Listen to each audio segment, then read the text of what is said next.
جناب حضرت امام شافعی علیہ الرحمہ سرکار کی دربار میں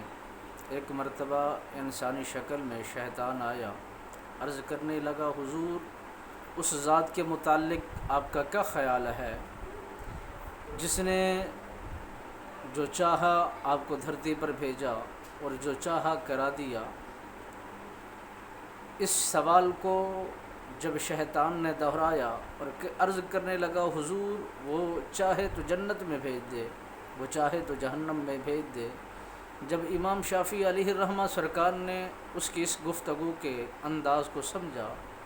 اور تھوڑی دیر انتظار کرتے ہیں، جواب عنایت نہیں فرماتے۔ تھوڑی دیر کے بعد آپ نے فرمایا اگر تیری منشا کے مطابق اس قادر مطلق نے تجھے پیدا کیا تو پھر تو مظلوم ہے، اگر اس نے اپنی قدرت کے حساب سے تجھے پیدا کیا، دھرتی پر بھیجا، زندگی کے سانس عنایت کیے، لمحات عطا کیے اور پھر دھرتی پر بھیج کر اس نے تجھ پر احسان کیا ہے تو وہ قادر ہے، اس کی مرضی ہے، اس کا جو چاہے وہ کر سکتا ہے، وہ قادر مطلق قادر کریم رب ہے۔ جب یہ سوال اس شیطان مردود نے سنا تو وہ پانی پانی ہو گیا، ہکا بکا ہو گیا،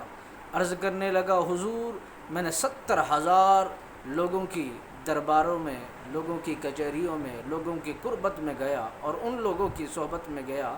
جو عابدین تھے، زاہدین تھے، متقی پرہیزگار نیکوکار تھے۔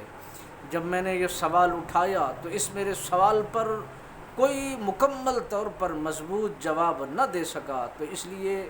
وہ انہیں اندھیری غاروں کے اندر دھسیل دیا گیا۔